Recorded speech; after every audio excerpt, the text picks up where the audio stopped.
anybody seen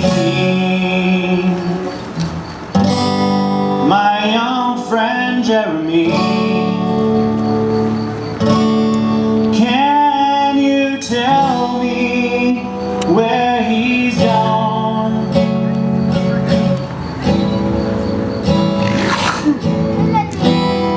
He helped a lot of people, but the good they die young. Yeah, I just looked around, he was gone.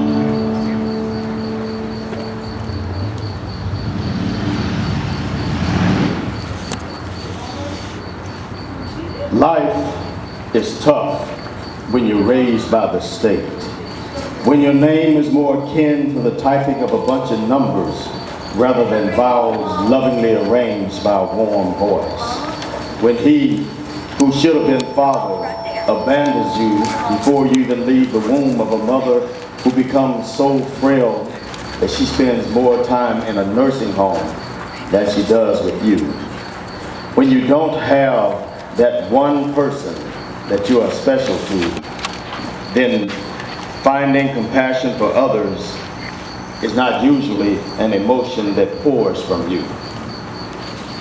But Jeremy was different. Jeremy was a gift to those in need, for even after he aged out of the state's custody, and though he lived on the streets, he still found it within himself to give unto others what he rarely received.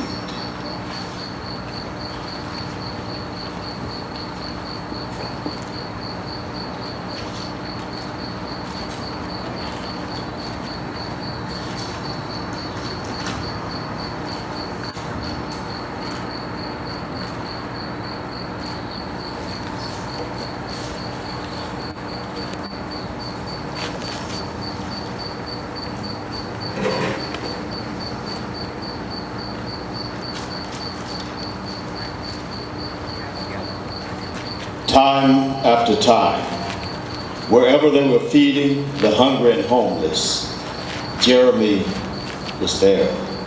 Whether helping to pack food in, serving food, carrying food to those unable to come get it, or just cleaning up afterwards, Jeremy always pitched in.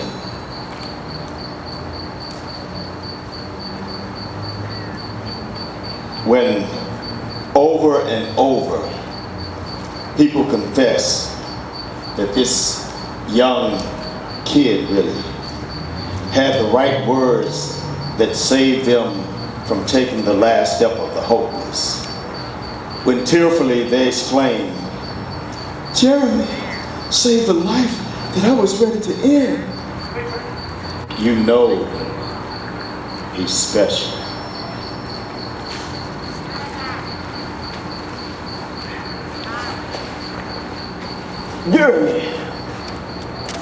Jeremy, has anyone seen my young friend Jeremy?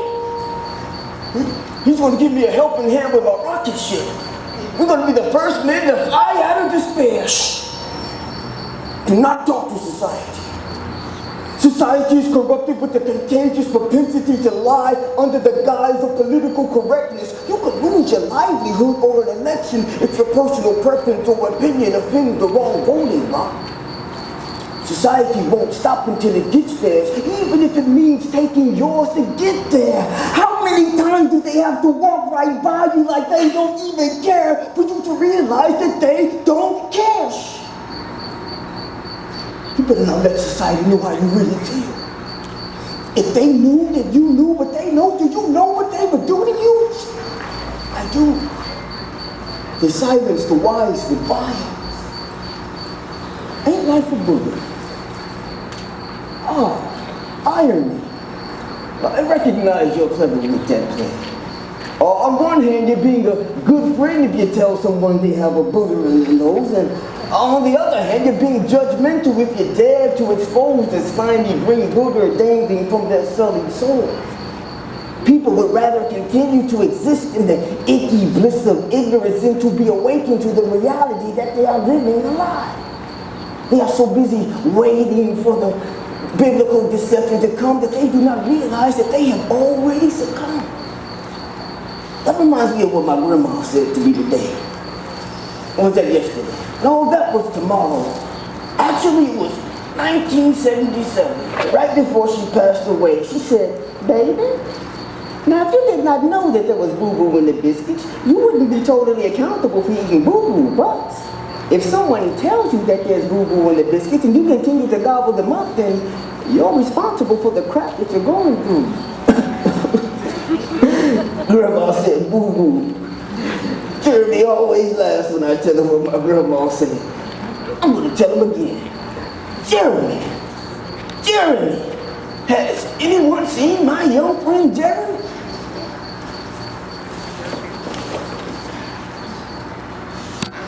Into every dark, angry storm, every turbulent, tornadoed existence, after a constant barrage of mayhem, a bit of calm, soul-warming sunshine must reign. It was as if life decided to atone for all the misfortune it had placed in Jeremy's path. His aunt took him in. He found a girlfriend. Smiles ushered in his days. But sometimes, the same doors that open for you provide a pathway for the ultimate closure. It was a warm August evening.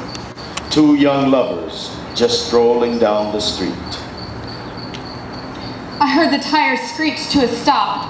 My dad yelled at me, and I yelled back. "You can't tell me what to do!" But then the gun came out. Bang, bang!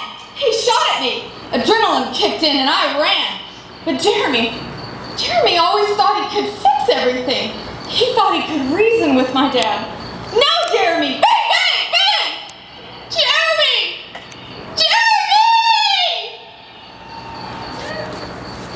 Jeremy! Jeremy's gone. Society lies. Jeremy would not leave me here. It's too lonely here at the bottom. Not your capitalism bottom where the semblance of poverty is having only one vehicle and oh, or you if you have to make do with basic cable and Netflix on the 40-inch high definition television that you've maxed out your emergency credit card to get. Daddy. I wonder if they would do better if they knew that they were just a few bad decisions and a layoff for ways of being right here next to me. I reckon I could part with the parts of my cardboard box that I use for bedding to keep the concrete and debris from digging into my flesh. Even the weariest of the weary feebly attempts to rest. I am at home in my dream.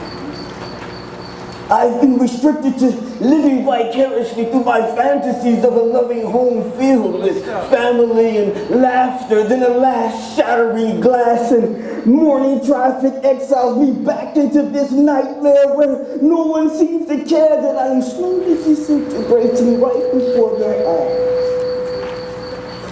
Why have I been forsaken and cursed to exist in reverse?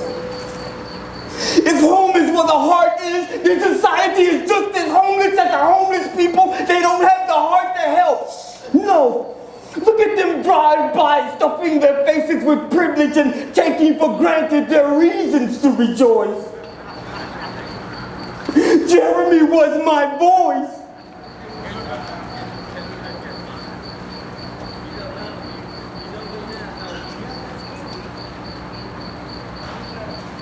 Jeremy's life was chronicled by hands. Helping hands cradled him as he took his first breath. The absent hands of his father, the feeble hands of a mother unable to care for him, being passed from hands to hands to hands as a ward of the state. The hands that finally pushed him out onto the streets. The helping hands he lent to others. Then holding hands led angry hands to pull the trigger that ended the chance that Jeremy would experience any more hands. As the blood pooling beneath the holes in his body, slows with his pulse.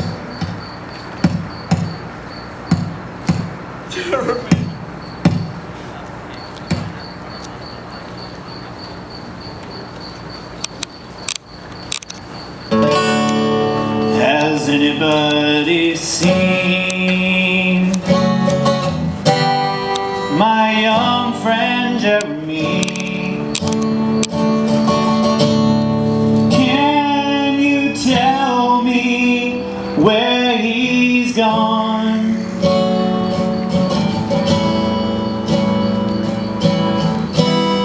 He helped a lot of people, but the good they die young. Yeah, I just looked around